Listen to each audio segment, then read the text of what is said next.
Megan Robson grimaces as she struggles to breathe. Even sitting upright is uncomfortable, and exhaustion makes mundane tasks impossible. I get breathless even doing something like bending down or walking a few feet. Doing anything for myself is a real a struggle. Megan was born with holes in her heart, and her condition worsened over time. She recently joined the waitlist for a double lung transplant, aged just 32. It's an operation that carries huge risk, but also offers hope of a new life.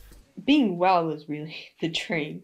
Like I just want to be able to walk and like climb hills without, feeling like I'm dying. Megan's one of around 500 to 600 people waiting for an organ.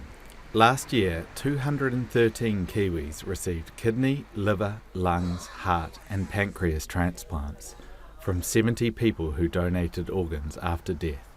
Donations roughly doubled between 2013 and 2017, thanks to improvements made after more government funding. But without much extra investment since then, our deceased donor rates have stalled at about 12 per million population.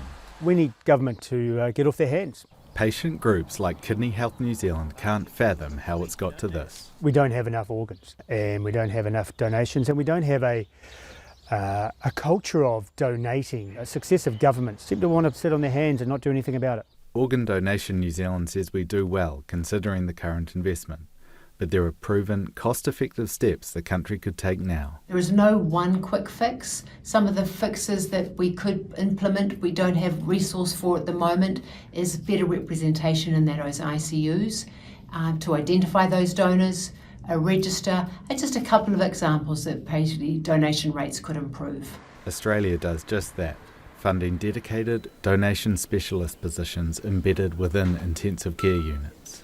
It appears to be working, with their rate of deceased donors at over 19 per million population. Better funding and resource will allow us to make our process better. Health Minister Simeon Brown wasn't available for an interview, but in a statement said he recognises the significant emotional and physical toll that being on an organ transplant waitlist can have on patients and their families.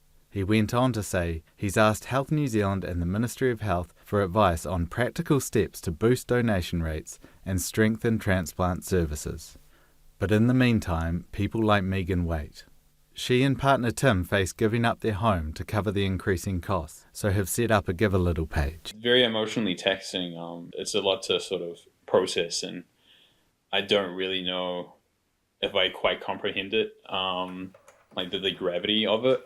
But, looking forward to sort of the hopefulness of Megan being able to experience things she hasn't experienced before and, some semblance of a life compared to what it's been so far. A life that includes waiting and hoping for the call that could change everything. Yeah, it's sort of always in the back of your mind of every time you get a phone call, like, is this it?